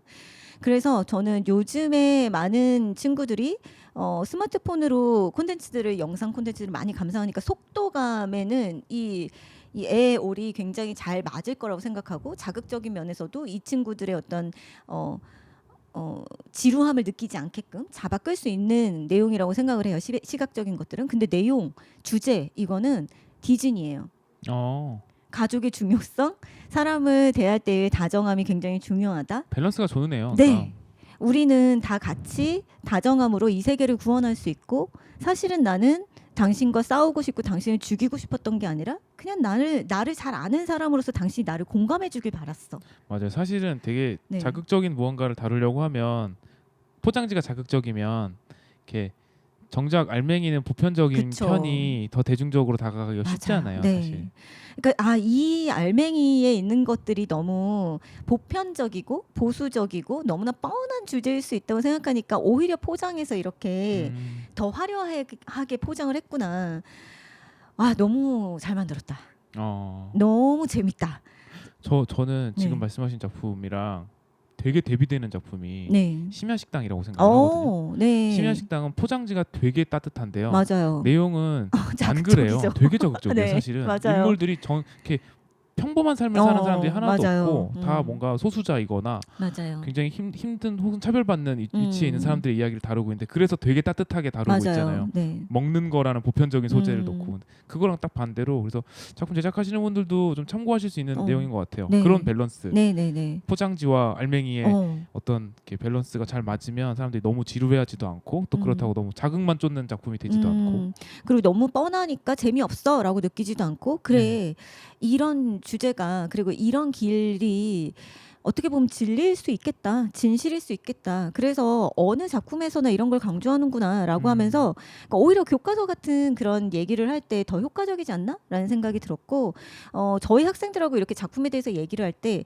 요즘 사이다 서사 얘기를 되게 많이 하게 되는데 제가 늘 말을 하거든요. 사이다는 형식에서 가미를 하셔라.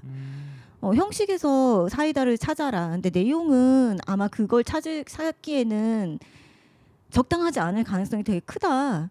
왜냐하면 어려운 주제나 어려운 소재를 다루거나 아니면 진실을 다루는 데 있어서 그것들이 사이다로 어떻게 표현을 하냐. 이 세상의 어떤 진리나 삶의 어떤 진실됨 그런 것들이 단번에 해결되지 않는 경우가 굉장히 많잖아요. 네. 네.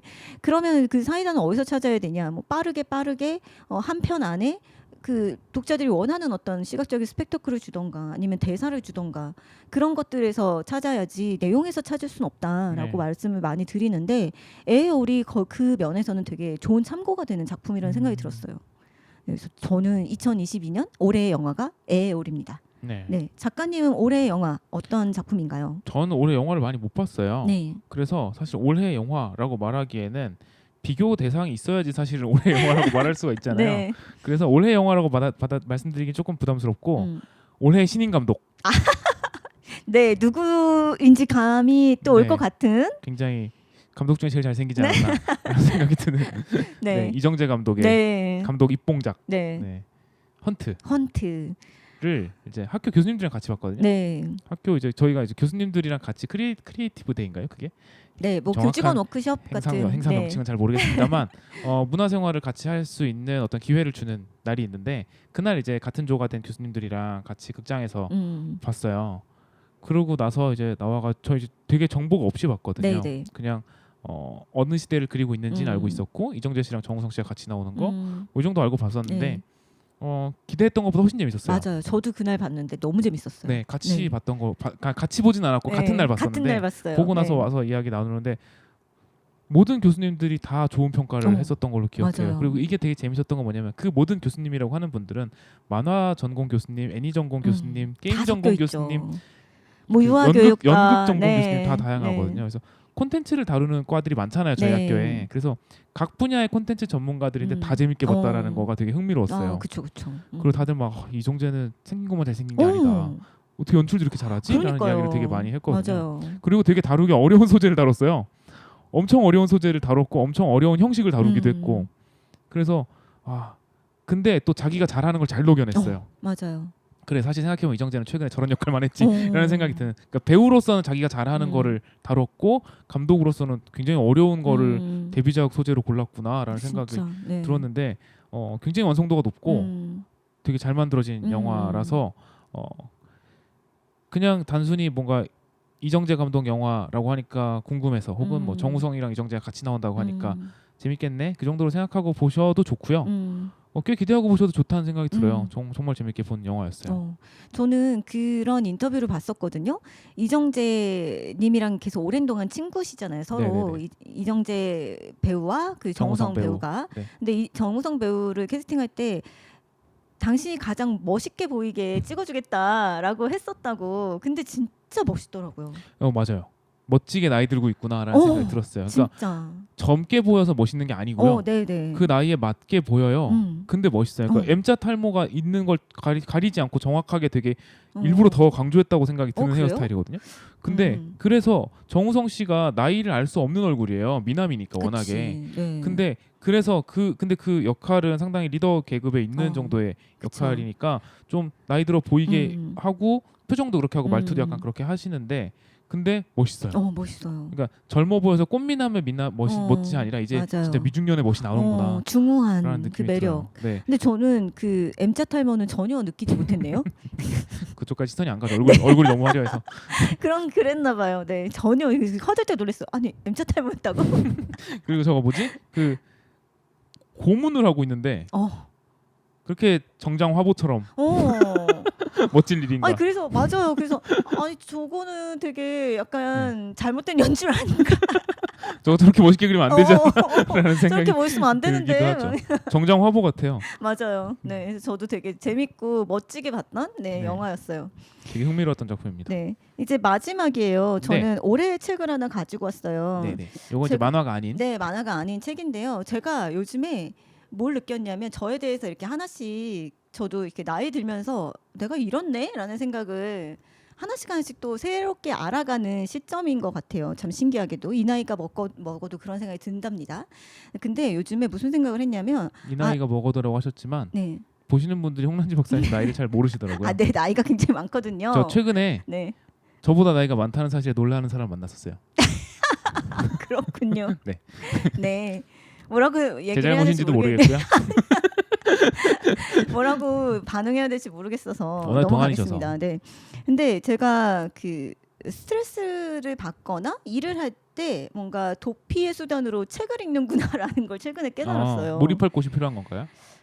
그냥 책은 저한테 여가 아니면 취미, 그러니까 일이 아니었구나 사실은. 그러니까 저는 책 읽는 게 일이라고 생각했거든요. 직업도 그거 관련 있으니까. 네네. 근데 어느 순간 제가 마감이 끝나서 아 뭐 하지 했을 때 제가 책을 이거 못 읽었던 책 봐야지 하는데 너무 좋은 거예요.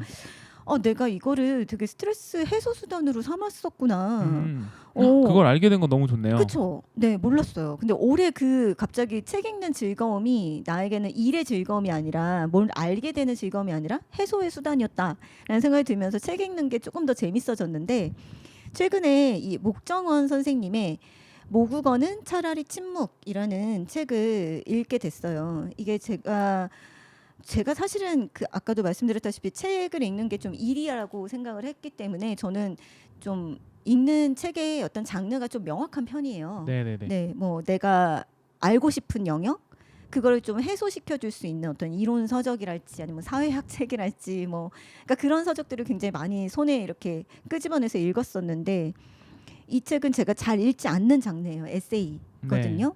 그리고 공연 비평을 하시는 분이라서 사실은 제가 전혀 이렇게 관심을 가지 않았던 그리고 잘 손에 잡지 않았던 장르여서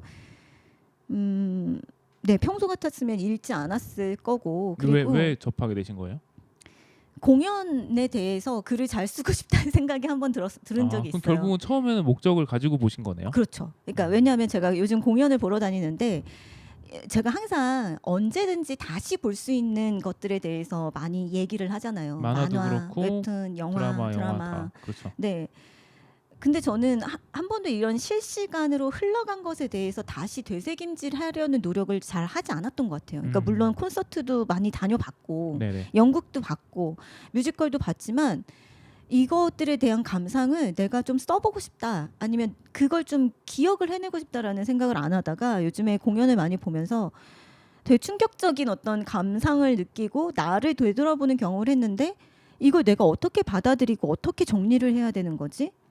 이 지나간 시간들에 대해서 다시 보면 이 느낌이 아닐 텐데 대체 이 공연 비평은 어떤 식으로 그럼 접근을 하고 있을까라는 생각이 들었어요. 다른 영역의 같은 직업군. 네, 네.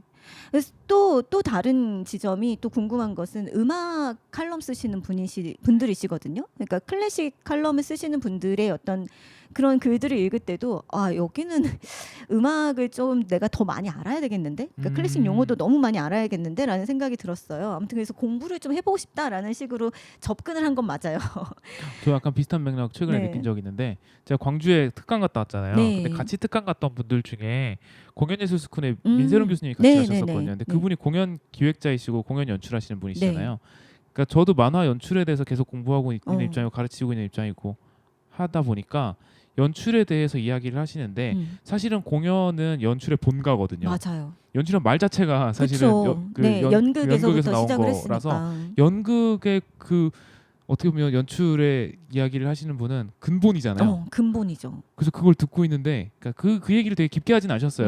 뭐 그거에 대해서 강의하는 시간은 아니었으니까. 근데 저분이랑 얘기 좀 나눠보고 싶다는 생각이 들었어요. 진짜. 그러면 제 수업 하는데도 도움이 될 것 같고 제가 작가로서 하는데도 되게 큰 도움이 될 것 같다는 생각이 들어서 그 생각을 듣고 나니까 그럼 애니메이션 스쿨에도 연출 전문 수업하시는 교수님도 계실 거 아니에요.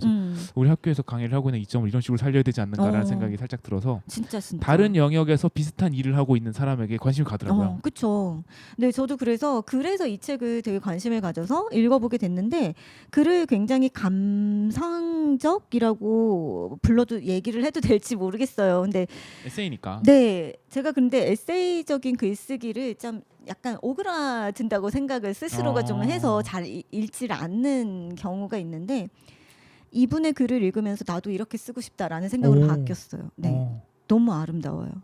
그리고 이분이 바라보는 그 세계의 시선도 너무 아름답고, 그러니까 이 책은 이분이 대학을 졸업하시고 대학원까지 졸업하신 다음에 파리로 2013년에 가셔서 박사 논문을 쓰는 기간 동안 2018년까지 파리에 머물면서 봤던 자기 생활 그리고 봤던 공연 만났던 사람에 대해서 굉장히 깊이 있는 사색이 적혀 있는 에세이예요. 네.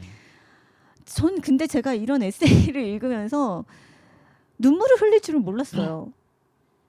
진짜 읽으면서 갑자기 이 감정들이 왜 그런지 모르겠는데 어떤 한 면에 대해서 이 사람이 그 느낀 감정이 나한테 확 와닿으면서 이 터져나오는 눈물이 읽으면서 계속 이렇게 참을 수가 없는 거예요. 그래서 당신이 느끼는 느낌이 뭔지 알 것 같아. 그리고 당신이 받은 그 감사함 그리고 그걸 당신에게 나눠줬던 그 사람의 마음 뭔지 알 것 같아. 근데 이게 너무 그냥 감동적이야 라는 생각이 들면서 막 눈물이 터져 나와서 제가 요즘에 계속 반복적으로 읽고 있어요. 네. 와. 네, 저는 이 모국어는 차라리 침묵이라는 책에서 장클로드 아저씨라는 챕터를 가장 좋아하고 다른 부분에서도 제가 눈물을 흘린 부분이 있는데 마음에 드셔서 접어놓으신가요? 네, 그래서 소개를 한번 시켜드리고 싶어서요. 네, 저는 그래서 이북을 못 보겠어요. 저 밑줄치거든요. 네, 저도 밑줄치고 막 접어놓고. 네. 근데 이거 옛날 사람이라고 하기는 어렵습니다. 왜냐면 양혜석 작가님은 또 이북을 잘 보시거든요. 네, 그러니까요. 성향에 네. 맞는 거예요. 그분이 옛날 사람이라는 거예요? 아니 저보다 나이 많으시잖아요. 네, 아무튼 넘어갑시다. 네, 그러니까 목정원 선생님께서 파리에서 어느 날 그 오페라에 대한 세미나, 뭐 음악에 대한 세미나가 있어서 거기에 참여했는데 어떤 낯선 시선이 느껴져서 이렇게 쳐다봤더니 그분이 뭐 펠리아스와 멜리장드 봤어? 보셨어요? 뭐 이런 식으로 말을 걸더래요. 네네. 모르는 사람에게서.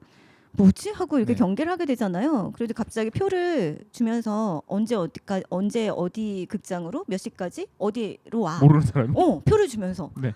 그래서 처음에 이 사람이 너무 놀라니까 목정원 선생님이 너무 놀라니까 이걸 갈 것인가 말 것인가를 고민하다가 그냥 호기심에 갔는데 이걸 건네주었던 장클로드 아저씨는 표를 항상 이만큼씩 들고 다니는 표 뭉치를 들고 다니면서 자기가 모르는 사람들한테 이렇게 표를 건네주면서 몇 날 몇 시까지 이거 보러 올래? 이러는 되게 영업을 특이하게 하시네요. 아니 근데 자기가 표를 다 사서요. 그러니까. 네. 그렇게 해주신 분이라는 거예요. 그래서 저도 읽으면서 되게 신기한 분이다. 그러게요. 예, 근데 이분은 왜 이럴까? 근데 그래서 책 사주신 거예요? 아니에요. 아니에요. 요나단의 목소리 봤어? 네. 다음 안 주까지 봤으면 읽어봐. 다음 주까지 읽어봐. 아니 안 사주고 보라는 것보단 낫잖아요. 그럼요. 너무 감사하죠. 네.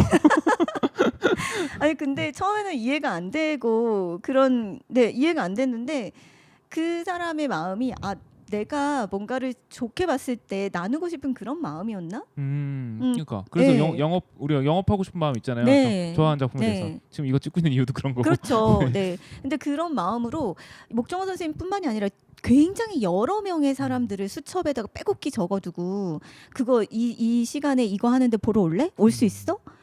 다 전화를 하면서 일일이 그런 수고로움을 감수하는 사람이었던 거예요. 대단하다. 네. 자기한테 이기는 것도 아닌데. 아니잖아요. 아니, 오히려 손해. 자기 돈을 내서 표를 뭉치로 사서 나눠주는 거니까요. 그러니까 사신 다음화 봤어? 내가 그렇게 결제해 줄 테니까. 어. 여기저기 다 결제해 주고 다니고 핸드폰마다. 그쵸. 그래서 이 아저씨가 주는 표들 덕분에 자기는 굉장히 오페라 장르에 대한 벽이 있었는데 그 벽을 한층 진입장벽을 내릴 수 있었고 오페라 보는 즐거움을 느낄 수가 있었대요. 그런데 2016년 3월부터 2017년 11월까지 이 클로드 아저씨와 연락이 끊긴 적이 있대요. 네. 왜냐하면 장클로드 아저씨는 얘가 한국에 돌아갔구나라고 어느 측면에서 그렇게 생각했었고 이 목정원 선생님은 박사 논문을 쓰시느라 칩거를 하신 상태였어서 이 시기 동안 연락이 끊겼는데 어느 날 갑자기 연락이 닿아서 장클로드 아저씨가 너무 미안해하더라는 거예요. 네. 내가 그 시기 때 네가 여기 아직 있었다는 걸 알았다면 추천할 게 너는 있었는데. 너는 더 많은 오페라를 보고 좋은 시간을 가졌겠지? 이렇게 뭐야, 물어보시더래요. 그건 오페라 요정이에요? 왜 자꾸 감동을 깨? 아, 죄송합니다. 아니, 너무 신기해서. 네, 저도 너무 신기해요. 네, 왜 그래서 그런 이태심을 가지고 있는 거지? 그러니까요. 그래서 처음에 이 목정 선생님 그 질문을 받았을 때는 아니다. 그러진 않았다. 나는 오직 나의 현실에 가라앉아 문장들을 껴안고 골몰했으므로 논문과 연관되지 않은 그 어떤 공연도 볼 여유가 없었노라고 그에게 2번 답했다. 2번째로 질문을 들어 그 마음을 눈치챘을 때는 가슴이 무너져 그의 손을 꽉 쥔 채로 그 시절에 아저씨가 나를 잊었기 때문에 내가 아름다운 것들을 놓친 게 아니라고. 그때는 그저 그런 때였다고. 흘러간 것들이 하나도 슬프지 않다고. 이렇게 얘기를 했대요. 네. 근데 저는 그 마음을 그러니까 질문을 2번 던진 장클로드 아저씨의 마음도 너무 이해가 되는데 그 마음을 눈치채고 손을 꼭 잡아서 그렇게 내가 바빴다. 네. 아저씨 때문에 내가 아름다운 것을 놓친 게 아니라 그냥 그런 데가 있는 거예요. 이러면서 충실히 답해준 이 선생님의 이 목정 선생님의 그 답변도 너무 좋은 거예요. 아니 어떻게 이렇게 아름다운 사람들이 있을 수가 있어요. 그러게요. 너무 신기한데요? 그렇죠. 그래서 그 후로도 나는 어떤 시절도 안깝지 않을 만큼 더욱 많은 오페라를 그와 보았다. 나는 그가 말을 놓는 몇 안 되는 친구가 됐고 그의 덕으로 중세 음악에 관한 학회가 옛 노래를 듣거나 루브르 궁의 멋진 지하 공간을 발견하기도 했다. 그리고 제가 뒤에 또 넘어가서 읽어드릴게요. 저 읽어드리고 싶어서요. 죄송해요. 네. 근데 마지막 날 오페라의 주인공이 아닌 현실 속 사람에 불과한 우리는 조금도 애틋하지 않게 헤어졌다. 언제나처럼 논쟁에 가까운 수다를 떨다가 극장 앞에서 휘리릭. 나는 곧 다시 만나자 했으나 아저씨는 손을 내저으며 돌아섰다. 인천으로 다녀오는 왕복 티켓을 파리에서 끊었으므로 1년 안에 올 거라는 내 말을 믿지 않았다. 살다 보면 그게 쉽지 않다고. 나를 영영 못 볼 것으로 그는 여겼다. 그리고 나는 정말로 가지 못했다. 그런 것이 삶인 것을 그는 이미 아는 사람이었을까? 그래서 그토록 오페라로 그도 도피했던 것인지. 아저씨가 내게 한없이 권한 먼 아름다운 그것이 단순한 선의 이상의 것이었음을 이제는 안다. 차가운 새벽이나 뜨거운 한낮 나를 위해 몇 시간씩 줄을 서준 사람. 그는 내게 아프지 않은 세계를 주었다. 고통을 다루더라도 화해가 이루어지는 세계. 때로 비참한 결말일지라도 죽음 직전엔 반드시 고결한 노래가 흐르는 세계. 연극에서와 달리 오피리어가 물에 빠지는 장면이 직접 다루어지는 우리가 몰랐던 말, 현실에 없었던 말, 영영 못 들을 말이 전해지는 세계. 나는 떠나지만 당신을 영원히 사랑했을 것이라는 그녀의 노래를 들을 수 있는 곳. 나는 장클로드 아저씨에게 오페라를 빚졌다. 문장 너무 이쁘다 다. 너무 아름답죠. 글도 너무 잘 쓰시네요. 네. 정말로. 저 너무 좋아요. 너무 울려고 좋아요. 진짜 이 2페이지를 읽는 동안 너무 눈물을 흘려서 저 되게 같은 맥락인지 모르겠는데 들으면서 계속 그 생각이 났거든요. 나이라임 오렌지 나무의 포르투갈 포르투가 아저씨. 그 아저씨가 제재한테 그렇게 해야 될 이유가 없잖아요. 근데 그 아저씨 때문에 제재는 어린 시절에 좋은 추억을 가지고 자라게 된 거잖아요. 맞아요. 그 힘듦을 학대 다 가정에서 자랐는데도. 버티고. 근데 약간 그런 맥락이 느껴졌어요. 되게 저는 세상에는 이렇게 이유 없이 선의를 베푸는 사람이 있구나. 그렇죠. 네. 선의를 베풀기도 하고, 그러니까 이 책 전반에서는 그래서 예술이 우리에게 주는 어떤 기능적인 역할이랄까? 그럴 수도 있죠. 우리 삶에 미치는 어떤 기능, 역할, 그리고 어떤 식으로 예술이 기능해야 되는가? 우리 삶에, 그러니까 모든 사람의 세계에 어떤 식의 역할을 해야 될 것인가에 대해서 굉장히 목정원 선생님은 은연중에 우리한테 자꾸만 얘기를 해주시는 것 같아요. 장클로드 아저씨라는 그 챕터에서도 그런 생각할 때 되게 많거든요. 제가 이제 액션 만화 좋아하잖아요. 액션 만화를 보면서 느끼는 것 중에 하나인데 안전한 롤러코스터라는 느낌을 받을 때가 되게 많거든요. 어쨌든 사람이 롤러코스터를 타는 이유가 지금 생각해보면 되게 변태적이잖아요. 그쵸. 죽음의 공포를 느껴보고 싶은 거예요. 근데 죽고 싶진 않잖아요. 그럼요. 그러니까 공포 영화 보는 것도 비슷한 맥락이고 그 스릴을 즐기고는 싶지만 안전하게 도착할 것이다라고 하는 믿음이 있기 때문에 즐길 수 있는 거인데 너무 슬픈 장면을 보면서도 그럼에도 불구하고 우리에게 어떤 위로를 전해줄 거다라는 믿음을 가지고 슬픈 영화를 볼 수 있는 거이기도 하고, 액션이나 스릴러 같은 걸 보면서도 이 스릴의 끝에는 안전으로 돌아가는 그런 확신이 있으니까 또 볼 수 있는 거기도 하고, 또 그런 게 아니더라도 극장에서 나오면서 현실로 왔을 때 아 그래 난 살아있어라고 생각할 수 있게 되는 그쵸. 거이기도 하고, 사실은 예술이 갖는 것 중에는 그런 죽음의 공포에 몰입했다가 다시 안전으로 돌아올 수 있는 것도 분명히 있다고 생각을 하는데, 약간 그런 느낌도 들었어요 보면서 들으면서. 네, 그러니까 뭔가 내 삶을 계속해서 버티어낼 수 있게 만드는 힘을 예술, 공연 예술에는 그게 분명히 있다. 근데 모든 예술들이 그런 것들을 가지고 있지 않을까라는 믿음에는 저도 굉장히 동감하는 바라서 너무너무 아름다운 문장과 그가 살았던 목정원 선생님이 살았던 그 시점의 그 세계를 나도 온전히 그 감정을 느낄 수 있게 글로 너무 아름답게 써주셔서 나도 이렇게 아름답게 쓰고 싶어라는 생각을 너무 많이 들게 만드는 책이에요. 그래서 저는 너무 추천드리고 싶어요. 학생들한테도 자주 하는 얘기인데, 좋은 작품 많이 봐야 된다라는 이야기를, 인풋이 있어야 아웃풋이 나온다라고 하는 거에는 뭐 물론 거기서 연출적인 부분을 따온다든지 뭐 어떻게 하는구나 기술적인 걸 배운다든지 하는 것도 있긴 하겠지만, 방금 말씀하신 게 되게 키워드라고 생각하는데 나도 이런 거 해보고 싶어에서 출발하는 거라고 생각하거든요. 네. 근데 이런 거가 정말로 그런 거면 안 되고 그거면 안 되고. 네, 그렇죠. 똑같으면 안 돼요. 그렇죠. 네. 그런 무언가를 해보고 싶다라고 하는 거. 그러니까 어떻게 보면 지금 느끼신 것 같은 감동을 주는 글을 써보고 싶어라는 거에 대한, 그게 되게 큰 작가로서의 모티베이션이 되는 거잖아요. 네, 맞아요. 글을 쓰고 그림을 그리고 하는 그래서 그런 것들을 느끼는 시간들은 너무 소중한 것 같아요. 네, 맞아요. 그래서 지금 저희가 오늘 2022년 각자의 어워드로 요즘에 저희가 1년 동안 봤던 콘텐츠의 어떤 추천할 의미로서 이렇게 많이 엄청 긴데요? 엄청 길게 이야기를 끝날 것 했어요. 네. 어떻게 할지는 나중에 좀 고민해 보시죠. 편집자와 네. 함께. 되게 길어서 여러분들이 어떻게 좀 지루하지 않으셨을까라는 생각이 들기도 하는데, 어떤 분들은 또 그냥 쭉 해주시는 게 작업할 때 듣기는 괜찮아요라고 말씀을 해주시기도 하시더라고요. 네. 네, 이걸 그냥 이렇게 정석적으로 이렇게 보시는 분들은 없으니까요. 저희도 부담스럽잖아요. 네, 그래서 저희가 봤던 이런 좋았던 작품들에 대한 얘기는 어떻게 보면 일종의 큐레이션일 수 있으니까, 여러분도 한번 읽어보시고 싶은 작품들이 있다면 하나씩 꺼내어서 곡간에서 하나씩 이렇게 보물을 꺼내시듯이 한 번씩 보셨으면 좋겠습니다. 네.